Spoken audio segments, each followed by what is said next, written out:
শরীরটা dead body, লাশ হয় কিছুই না, লাশ হইয়া যায় আমরা, কথা কোন ঠিক কিনা? এই রূহটা কি? রূহ হলো আল্লাহ পাক রব্বুল আলামিনের একটা আদেশ মাত্র। এই আদেশ ততক্ষণ পর্যন্ত আপনার দেহের চালিকা শক্তি হিসাবে থাকবে যতক্ষণ আল্লাহ অর্ডার দিবেন। আল্লাহ বলেছেন ইয়াসালুনাকা আনির রূহ, হে রাসূল, এই ইহুদি সম্প্রদায় আপনাকে রূহ সম্পর্কে জিজ্ঞাসা করবে, রূহ কি? আপনি বলে দিন কুলির রূহু মিন আমরি রব্বি, যে রূহ হলো এটা আমার প্রতিপালকের পক্ষ থেকে একটা আদেশ মাত্র। বলেন না সুবহানাল্লাহ। ওমা উতিতুম মিনাল ইলমি ইল্লা কলিলা, যে তোমাদেরকে রূহ সম্পর্কে যে বিদ্যা দেওয়া হয়েছে, ইলম দেওয়া হয়েছে, তা নিতান্তই কম। বলেন না সুবহানাল্লাহ। আদম আলাইহিস সালাম বলেন, লাম্মা খালাকতানি বিয়াদিকা, যখন আপনি আমাকে সৃষ্টি করলেন, ওয়া নাফাখতা ফিয়া মিন রূহিকা, আমার দেহের মধ্যে আপনার রূহ সংযোজন করলেন, ফারফাতু রাসি, আমি আমার মাথাকে উঠাইলাম। দেহের মধ্যে রূহ দেওয়ার পরে তখন তার চালিকা শক্তি আসছে, জীবন পাইছে।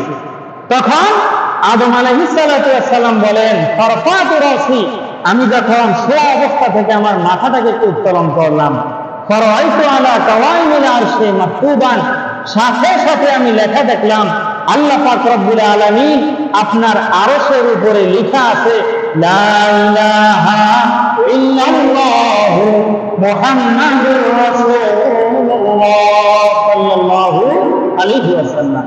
ও আল্লাহ, দেখছি আপনার আরশের উপরে লেখা লা ইলাহা ইল্লাল্লাহু মুহাম্মাদুর রাসূলুল্লাহ। আল্লাহ, লা ইলাহা ইল্লাল্লাহ তো বুঝছি, এটা আপনার শান। লা ইলাহা ইল্লাল্লাহ, আল্লাহ ব্যতীত কোনো ইলাহ নাই। মুহাম্মাদুর রাসূলুল্লাহ, মুহাম্মদ আল্লাহর রাসূল।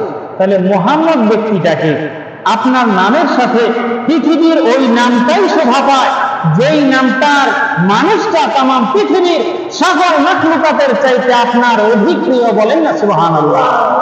আপনার প্রিয় মানুষ ছাড়া কোনো মানুষের নাম আপনার নামের পাশে শোভা পায় না। এজন্য আল্লাহ, আমি ধারণা করে নিয়েছি তামাম পৃথিবীর মধ্যে আপনার সবচাইতে প্রিয় মানুষটা হলেন মুহাম্মদুর রাসূলুল্লাহ। আল্লাহ বললেন, আদম, সাদাকতা, তুমি সত্য বলেছ। জেনে রাখো, লাউলা মুহাম্মাদুন লামা খালাকতু, যদি মুহাম্মদকে আমি সৃষ্টি না করতাম, মুহাম্মদকে যদি আমি নবী হিসেবে নির্ধারণ না করতাম, আমি আল্লাহ তুমি আদমকেও সৃষ্টি করতাম না। বলেন না সুবহানাল্লাহ। তাহলে মানুষের নিয়ামত পেয়েছি, মানুষ হিসেবে দুনিয়ার জমিনে এসেছি যে নবীর কারণে, সেই নবী হলেন আমার নবী, আপনার নবী জনাবে মুহাম্মদুর রাসূলুল্লাহ সাল্লাল্লাহু আলাইহি ওয়াসাল্লাম। এই জন্য তামাম পৃথিবীর যত নিয়ামত আছে, সর্বশ্রেষ্ঠ নিয়ামতকে নবী মুহাম্মদ সাল্লাল্লাহু আলাইহি ওয়াসাল্লাম। এই নবী যদি না আসতো, কোরআন পাইতাম? কথা কোন, কোরআন পাইতাম?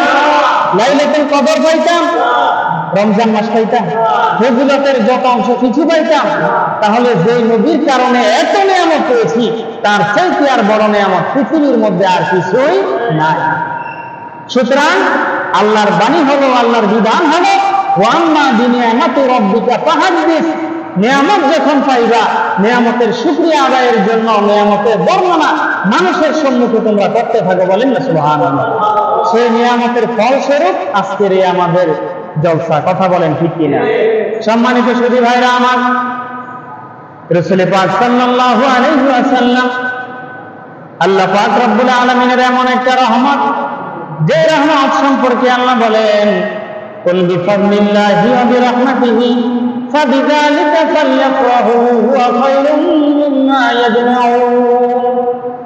আল্লাহ পাক রব্বুল আলামিন বলেন, কুল বিফাদলিল্লাহি ওয়া বিরাহমাতিহি, আল্লাহর অনুগ্রহ এবং রহমতে তোমরা খুশি হও। কি হও? জোরে বলেন না, কি হও? খুশি হও। তাহলে ফাদলুল্লাহ দ্বারা উদ্দেশ্য হলো ইলম।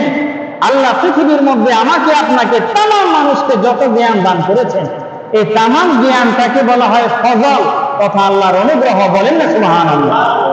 আর তামাম পৃথিবীর মধ্যে এই আয়াতের মধ্যে যে বলা হয়েছে রহমত পেয়ে তুমি খুশি হও, এই রহমত দ্বারা উদ্দেশ্য রয়েছে মুফাসসিরিন আব্দুল্লাহ ইবনে আব্বাস রাদিয়াল্লাহু তাআলা। তামাম পৃথিবীতে যত মুফাসসির আসবে কিয়ামত পর্যন্ত, সকল মুফাসসিরের লিডারকে হযরত আব্দুল্লাহ ইবনে আব্বাস রাদিয়াল্লাহু তাআলা উনি বলেছেন, রহমত দ্বারা উদ্দেশ্য হলো মুহাম্মদুর রাসূলুল্লাহ। এবং তিনি তার এই তাফসীরে ব্যাখ্যার সপক্ষে একটা আয়াতে কারিমা কোট করেছেন। তিনি উল্লেখ করেছেন যে আল্লাহ পাক রব্বুল